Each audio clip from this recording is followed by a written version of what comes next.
26শে March 2012 সাল পাকিস্তানের supreme কোর্টে বয়ান দিচ্ছিলেন 19 বছরের তরুণী রিঙ্কল কুমারী। বাড়ি থেকে অপহরণ করে নিয়ে যাওয়া হয় এই রিঙ্কলকে, কিন্তু কেন? উদ্বেগে ছিল তার পরিবার। খুব স্বাভাবিক। কিছুক্ষণ পরই খবর আসে বাড়ি থেকে প্রায় 19 কিলোমিটার দূরে এক মৌলবীর ঘরে রয়েছে রিঙ্কল। বাড়ি থেকে সেখানে পৌঁছলো কি করে রিঙ্কল? মৌলবী রিঙ্কলের পরিবারকে ফোন করে জানান তার মেয়ে ইসলাম ধর্ম নিতে চান। হ্যাঁ, যে মেয়ে বাড়িতে জানায়নি, মৌলবীকে জানিয়েছে। আর ওই দিনই সূর্যাস্তের আগে রিঙ্কলকে ইসলাম ধর্ম গ্রহণ করতেও হয়। এখানেই শেষ নয় বন্ধুরা, ওই মৌলবী জোর করে নিজের ছোট ভাই আব্দুল হকের সঙ্গে এই রিঙ্কলের বিয়েও দেন। আব্দুল হক নিজেও একজন মৌলবী ছিলেন এবং বিলাওয়াল ভুট্টোর কথা নিশ্চয়ই আপনার মনে আছে। সেই বিলাওয়াল ভুট্টোর পার্টি পাকিস্তান পিপলস পার্টির সাংসদও ছিলেন। রিঙ্কলকে ন্যায় বিচার পাইয়ে দিতে পারেনি পাকিস্তানের সুপ্রিম কোর্ট। এরকম অনেক রিঙ্কলই আজও বিচার পায়নি। কিন্তু 2022 ডিসেম্বরে বহু অমুসলিম মহিলাকে জোর করে ধর্মান্তরণ এবং জোর করে বিয়ে করায় পাকিস্তানি নেতা আব্দুল হকের ওপর নিষেধাজ্ঞা জারি করা হয়। হ্যাঁ, এই নিষেধাজ্ঞা জারি করে ব্রিটেন সরকার। আমেরিকার সিন্ধি সমাজ সংস্থার একটি রিপোর্ট অনুযায়ী প্রতি বছর কম করে 1000 পাকিস্তানি অমুসলিম মহিলাকে ঠিক এভাবেই জোর করে ধর্মান্তরণ করতে বাধ্য করা হয় এবং বিয়েও করা হয়। এটা শুধুমাত্র রিঙ্কল বা ওই মহিলাদের উপর নির্যাতনের ঘটনা নয়, গোটা পাকিস্তানের হিন্দু ঘরে জন্ম নিলে এমনই অত্যাচারের মুখে পড়তে হয় রিঙ্কলদের মতো মেয়েদের।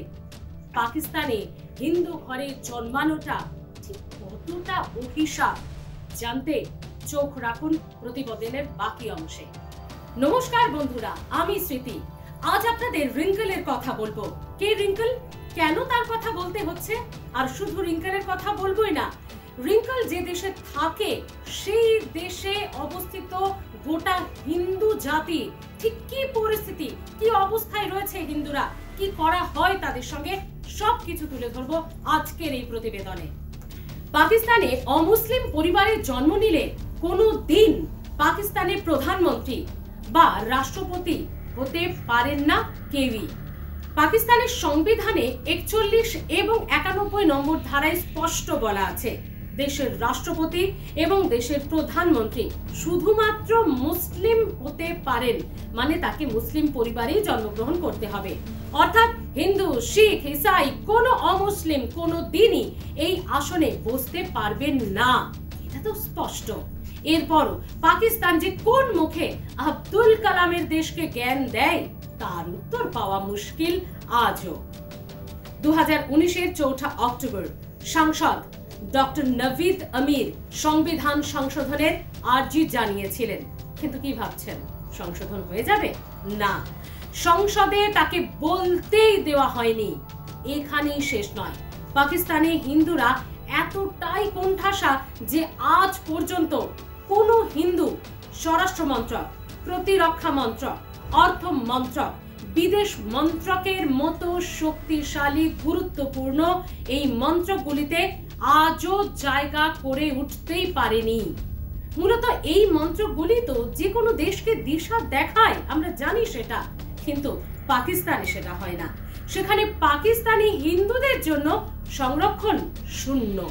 এখানেই শেষ নয়, পাকিস্তানি সেনা প্রধান, আইএসআই প্রধান সহ যে কোনো নিরাপত্তার সঙ্গে যুক্ত থাকা আধিকারিকের পদে আজ পর্যন্ত কোনো হিন্দু বসতে পারেনি, ভবিষ্যতেও এই পদগুলিতে তারা বসতে পারবে না, একথা স্পষ্ট। এর পেছনে একটাই বক্তব্য, একটাই বিষয় স্পষ্ট হয়ে যায়, পাকিস্তানে হিন্দুদের প্রতি ঘৃণা ঠিক কতটা। হিন্দুদের রাজনৈতিক এবং সামাজিক জীবনই শুধু নয়, তাদের ধর্মীয় আস্থাকে যথাসম্ভব আঘাত করাটাই স্বভাব হয়েছে পাকিস্তানের।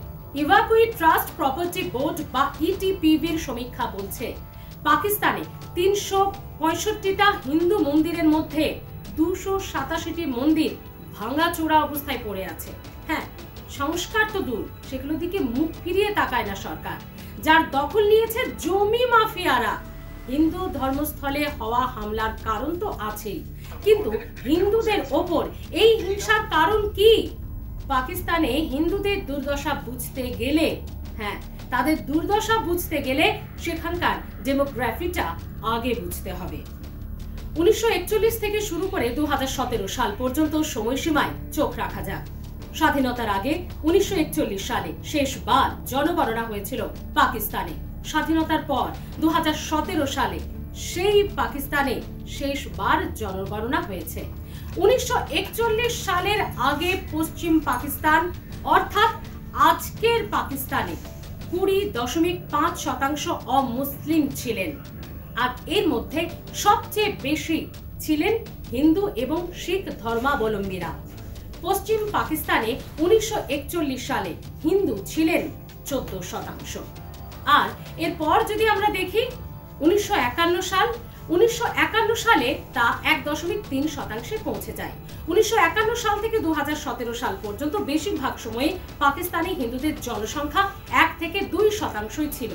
এখন প্রশ্ন হলো 1947 সাল থেকে 1951 সাল পর্যন্ত অমুসলিমদের সংখ্যা এতটা পড়ল কিভাবে? তবে কি হিন্দুরা পালাতে বাধ্য হয়েছেন, নাকি পাকিস্তানে অমুসলিমদের জোর করে ধর্মান্তরণ করা হয়েছে? এই প্রশ্নটাই এখন কোটি কোটি টাকার প্রশ্ন। বহু সমীক্ষার তথ্য বলছে দেশ ভাগের সময় পশ্চিম পাকিস্তান থেকে প্রচুর পরিমাণে হিন্দু, সিন্ধি এবং শিখরা পালাতে বাধ্য হয়েছিলেন, কারণ হিংসা নির্যাতনের জেরে লক্ষ লক্ষ মানুষ ভিটে মাটি ছেড়ে পালাতে বাধ্য হন। হিংসা এতটাই হয়েছিল সেই সময়, হিন্দু এবং শিখরা ভারতের দিকে চলে এসেছিলেন, এই কথা আমরা সকলেই জানি।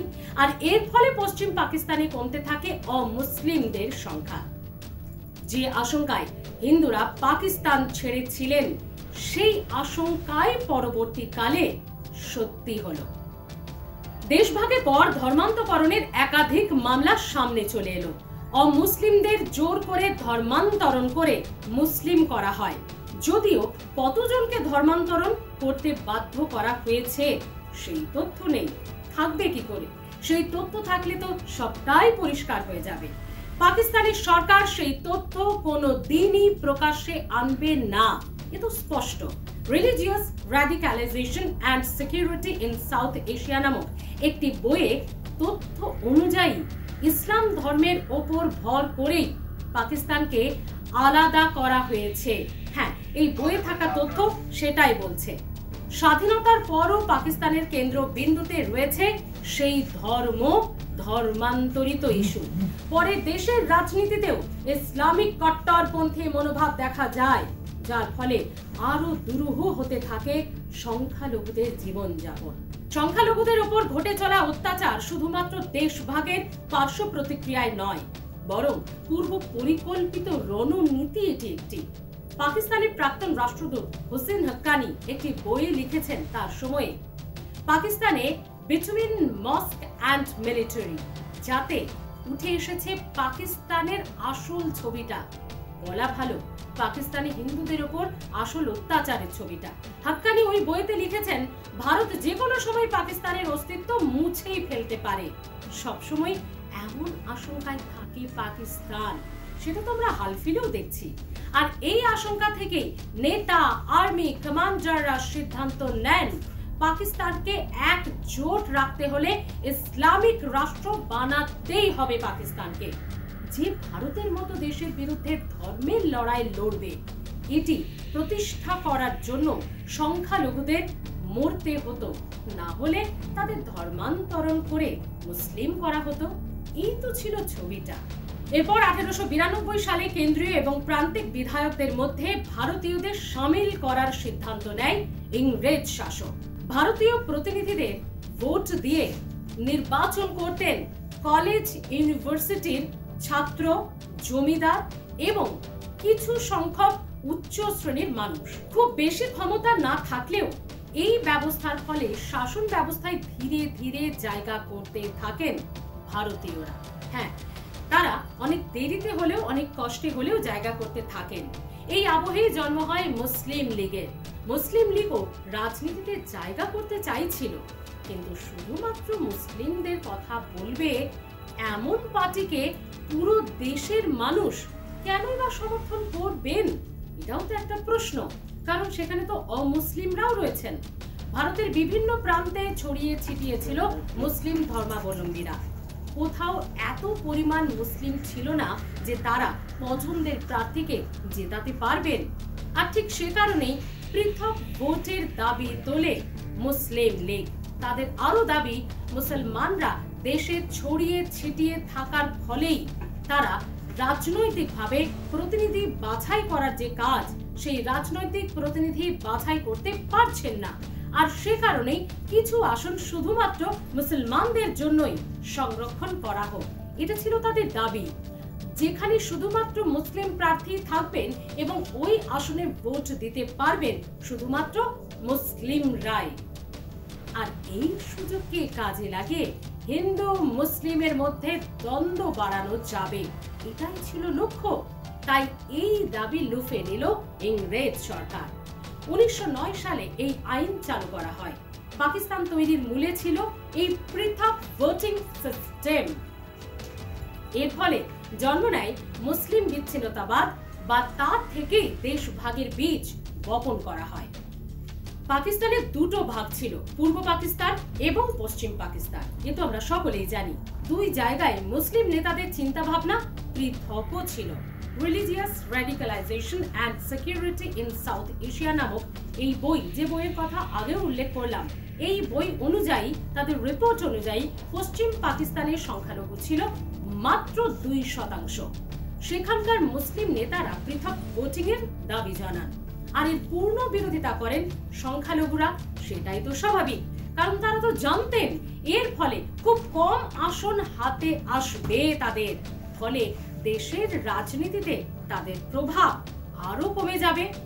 এটা তারা আগে থেকেই জানতেন। অন্যদিকে যদি আমরা দেখি, পূর্ব পাকিস্তানে হিন্দু এবং সংখ্যালঘুরা ছিলেন মাত্র 23%। সেখানের নেতারা একত্রে ভোটকেই সমর্থন করেন, কারণ তারাও আবার জানতেন হিন্দু বিধায়ক বা সাংসদ বাঙালি রাষ্ট্রবাদকে সমর্থন করবেই। কাশ্মীরে পাকিস্তানের অধিকার কমিয়ে এবং দেশের ইসলামিক পরিচয়ে আঘাত করবেন। সে কারণেই পাকিস্তান রাজনেতারা আর পাকিস্তানে থাকা এই রাজনেতারা ভালোই পন্থা নিয়েছিলেন। পশ্চিম পাকিস্তানের সংখ্যালঘুদের বসবাস কম ছিল, সেখানে পৃথক ভোটিং চালু করা হয়। আর পূর্ব পাকিস্তানে, অর্থাৎ আজকের বাংলাদেশে, যা ছিল তখন পূর্ব পাকিস্তান, আজকের বাংলাদেশে তা কার্যকর করা হয়নি বা যায়নি। এর ফলে সংখ্যালঘুরা রাজনীতির মূল ধারা থেকে খানিকটা বিচ্ছিন্নই হয়ে যান বলা ভালো। পাকিস্তানের বড় বড় রাজনীতিকরা সংখ্যাগুরুদের ভোট পেতেই আগ্রহী ছিলেন, তাই সংখ্যালঘুদের নিয়ে মাথা ঘামাতে চাননি তারা, কারণ সংখ্যালঘুদের ভোটের কোনো প্রয়োজন ছিল না রাজনৈতিক নেতাদের। এর থেকে সংখ্যালঘুদের দুর্দশা শুরু হয়। মাঝে কিছুটা সময় বা কিছু সময়ের জন্য আইয়ুব খান পৃথক ভোটের প্রক্রিয়াকে তুলে দিয়েছিলেন, তবে সেটা কিছুটা সময়ের জন্য। পরে জিয়াউল হক ইসলামিক কট্টরপন্থীদের ভোট পেতে চেয়েছিলেন আবারও, এবং সে কারণেই পৃথক ভোটের প্রক্রিয়াকে আবারও চালু করেন তিনি। 2002 সালে আশার আলো দেখলেন সংখ্যালঘুরা। পৃথক ভোটিং এর প্রক্রিয়াকে একেবারে মুছে ফেলা হয়েছিল, ফলে যে কোনো সাধারণ আসন থেকে সেই সময় এই নীতি অনুযায়ী নির্বাচনে লড়াই করতে পারতেন সংখ্যালঘুরা। এটা তাদের কাছে কিছুটা আশার আলো ছিল। কিন্তু তারপর দেখা যায় ঠিকঠাক নির্বাচনই হচ্ছে না, তো তারা প্রতিদ্বন্দ্বিতা কি করবেন? নির্বাচন হলেও কিছুই করতে পারছেন না সংখ্যালঘুরা। এবার আসা যাক পাকিস্তানে সামাজিক ভেদাভেদের ইস্যুতে। পাকিস্তানে সামাজিক ভেদাভেদ এতটাই বেশি যে পার্টিগুলি অমুসলিম প্রার্থী দিতে চায় না। লড়াই যদি মুসলিম প্রার্থীর বিরুদ্ধে হয়, তবে তো অমুসলিম প্রার্থী একেবারেই নয়। 2013 সালে সাধারণ আসনে অমুসলিম হিসেবে লড়াই করে প্রথমবার ইতিহাস গড়েছিলেন মহেশ কুমার মালানি। হ্যাঁ, তিনি প্রথমবার এই ইতিহাস গড়তে সক্ষম হয়েছিলেন। তারপরও কোনো কিছুই শুধরোয়নি। শুধু ইতিহাসটাই তৈরি হয়েছিল। হিন্দু সংখ্যালঘুরা শুধুমাত্র ঠকেছেন। গ্রামীণ এলাকায় হিন্দুদের জোর করে ধর্মান্তরণ, শ্রমিকের কাজ এবং অপহরণ বাড়তেই থাকে, মানে অত্যাচার চরম সীমায় পৌঁছয়। জুলাই 2010 সালে করাচিতে একটি মুরগির পোল্ট্রিতে কাজ করতে গিয়ে প্রবল গরমে জলতেষ্টার জেরে মসজিদের বাইরে থাকা একটি ওয়াটার কুলারের জল খেয়ে ফেলে এক কিশোর। এটাই ছিল তার চরমতম অপরাধ। সেই অপরাধে ওই কিশোর তো শুধু নয়, কিশোরের পাশাপাশি তার পরিবার এবং তার এলাকার, তার বস্তিতে থাকা 60 জন হিন্দুকে মেরে, ঘর ভেঙে তাদেরকে ওই এলাকা থেকে তাড়িয়ে দেওয়া হয়। ভাবুন একবার অত্যাচারের সীমা। এভাবেই প্রায়শই অশান্তির মুখে পড়তে হয়েছিল পাকিস্তানে বসবাসকারী হিন্দুদের। পাকিস্তানের গরিব হিন্দুদের বাধ্য হয়ে ইসলাম ধর্ম গ্রহণ করার খবরও প্রায়শই শোনা যেত তখনও। ঘর, চাকরি, সরকারি সাহায্যেও ভেদাভেদের মুখোমুখি হতে হতো এই হিন্দুদের। তাদের ঘরে বাইরে সর্বত্রই যেন অত্যাচারের সম্মুখীন হওয়ার মতো পরিস্থিতি। প্রতিক্ষণে সংখ্যালঘু হওয়ার অশান্তি পোহাতে হয়েছে পাকিস্তানে থাকা হিন্দুদের, কারণ এটাই তাদের অপরাধ। আর এই সুযোগ নেয় মৌলবী এবং চ্যারিটি গ্রুপগুলি। সামাজিক সুযোগ সুবিধা পেতে গেলে ধর্মান্তরণ করতে হবে, এমনই সব টোপ দেয় তারা এই সংখ্যালঘু হিন্দুদের। এভাবেই ধর্মান্তরণ করতে বাধ্য হন পাকিস্তানের সংখ্যালঘু হিন্দুরা। আর এভাবে সংখ্যালঘুদের ওপর অকথ্য অত্যাচার চালিয়ে আসছে পাকিস্তান। আজ নয়, ইতিহাসটা অনেক পুরনো। এর থেকে স্পষ্ট যে পাকিস্তানে ঠিক কতটা দুর্দশায় রয়েছেন অমুসলিম এবং হিন্দুরা। এহেন পাকিস্তান যাদের গোটা শাসন ব্যবস্থাটাই নাকি ধর্মের উপর নির্ভরশীল, তাদের উন্নয়ন কি করে হবে বলুন তো? শুধু ধর্ম ধুয়েই কি জল খাওয়া যায়? সন্ত্রাসবাদ ছাড়া আর কি বা অস্ত্র থাকতে পারে পাকিস্তানের হাতে? আর সেই জায়গা থেকেই তো পেহেলগাঁওয়ের মতো জায়গায় নিরীহ পর্যটকদের উপর নির্লজ্জ হামলা চালায় জঙ্গিদের দিয়ে। হ্যাঁ, সেই পাক মদতপুষ্ট জঙ্গি গোষ্ঠী। আবার আন্তর্জাতিক মঞ্চে সন্ত্রাসবাদের অভিযোগ অস্বীকারও করে পাকিস্তান। তারা নাকি কোনো কিছুর সঙ্গেই নেই। আর কত নিচে নামবে পাকিস্তান? এই প্রশ্নটা দিয়ে রিঙ্কল, তার পরিবার এবং পাকিস্তানে থাকা অমুসলিম হিন্দুদের একটা চিত্র, একটা দৃশ্য, একটা প্রেক্ষাপট আপনাদের সামনে তুলে ধরার চেষ্টা করলাম।